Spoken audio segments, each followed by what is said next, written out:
I think it has a large part to do with the money. I really do. And I don't want to just sound crazy. I want to explain it. So I think, how do we get here? How do we get to a society and an economy where 10-year-olds have an iPhone, they have access to AI, but they're also taking pills, and they're also depressed, and their food is poison? Well, I'll take you all the way back to the world wars. So I'll be brief here with this history, but picture this. 1944, we just got out of the world wars, right? The world is decimated. There's no winner in a world war. I grew up in American history, so in my history class, they told me America won, but now I'm old enough to know nobody wins. There's no such thing as winning in war. On the back half of all of that, I appreciate that. So on the back half of the world wars, America figured, well, we won. We have the most gold. We have the strongest economy. We have the strongest manufacturing base, and we can help the rest of the world. This was their claim. So what we can do is we can take our currency and peg it to gold. And they established what's called a Bretton Woods Agreement. So this is a photo of the actual meeting where everyone, after the war, we're like, all right, we're done killing each other for a second. Everyone get in this hotel and agree that we're all gonna use the dollar because we're strong and you're not. And we're gonna tie it to gold and we're gonna build back better. And that was the agreement. And this was the Bretton Woods Agreement. A little bit of history, if you look in the middle there, the conference established the World Bank. They set the gold standard to $35 an ounce, which is a little weird. Can you imagine if they set the Bitcoin price? Wouldn't work, but whatever. They were probably dumber 100 years ago. And, and we went on. A little over 30 years later, the world growing, using the dollar, we're past the world wars, we're bigger, we're better, was the Nixon shock. The US continued about their war path. And we were going to so much war and spending so much money that it was actually France that said, whoa, yo, give me my gold back. I don't want these dollars. You're clearly printing more dollars than you have gold. I want my money back. And the United States said, gotcha. Your gold is my gold now, sucker. Have fun with these pieces of paper. So 1971, the US severed their relationship with gold. In 1974, they set up what's called the petrodollar. Petro is short for petroleum, oil, energy, right? So in order to continue to enforce, everyone has to use this piece of paper we print, we set up a relationship with Saudi Arabia, the lowest marginal producer of oil in the world. And we said, here, guys, come here.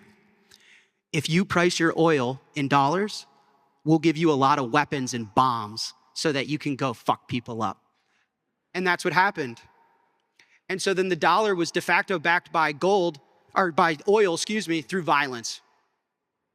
This was the deal.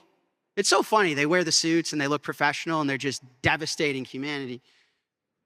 Then 1981, we have what I call financialization. So to continue to perpetuate this idea that we're just gonna print dollars and the rest of the world is gonna work hard and sacrifice and exchange their time and effort and energy for a piece of paper that we print, we started to hyper-financialize. Because logically, the system will fall apart unless you regulate banks and institutions to give unlimited loans, unlimited debt, unlimited growth.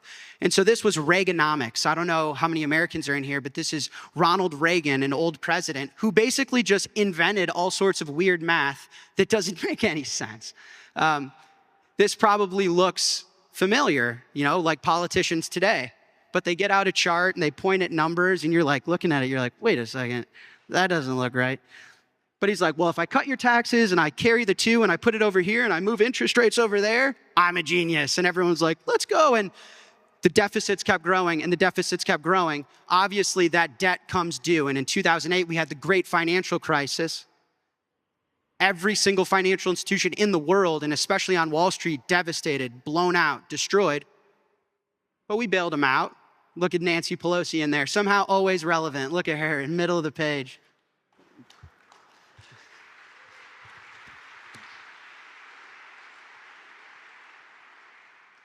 And then today, we're living in what I call the Mag $7, which is, this is the Wall Street Journal. It's the Magnificent Sevens market. The other stocks are just living in it. Because as a youthful person, they say, the economy's booming. You're so lucky to have the stock market. Is it though?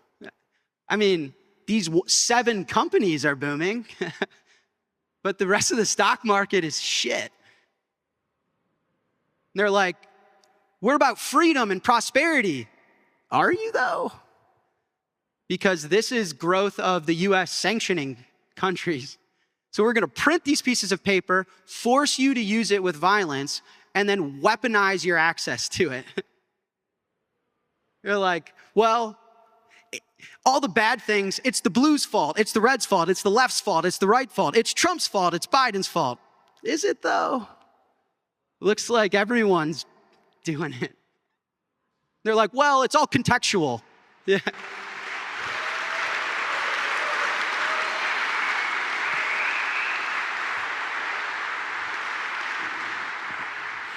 And they say, and they tell us this in school.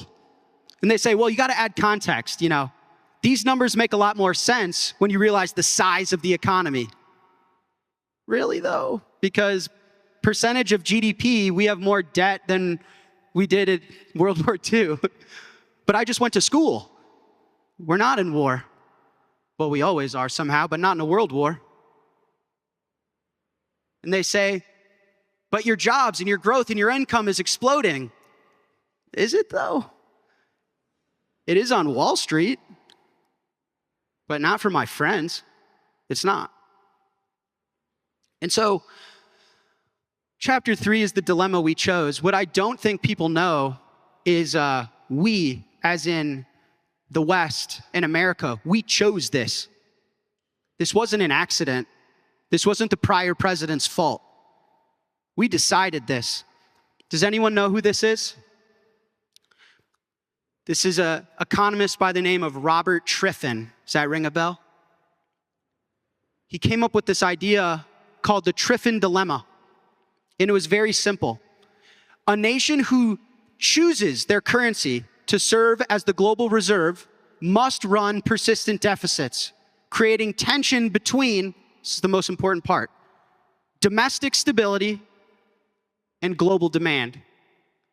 If you want to be the world reserve currency, you have to make a choice between global growth and the health of your own people. It's honestly very simple. Think about it. If the whole world needs dollars, and that's the system we designed, we just went through the history, how do they get the dollars? Our job as a country is to just print them and hand them out. So we print and hand out dollars to the rest of the world, and in turn, we get oil, we get energy, we get food, we get iPhones, we get beds, we get everything that we consume. So we don't actually do any proof of work. We don't export anything real. We just print paper and we give it out to the rest of the world, and in return, we get real stuff. Who wins from that system? The world and the elite win, and who loses from that system? You have to understand, there's a cost to everything. There is no free lunch. If we could just print money, why is there such thing as world hunger? Why is there such thing as poverty? Why is there such thing as depression?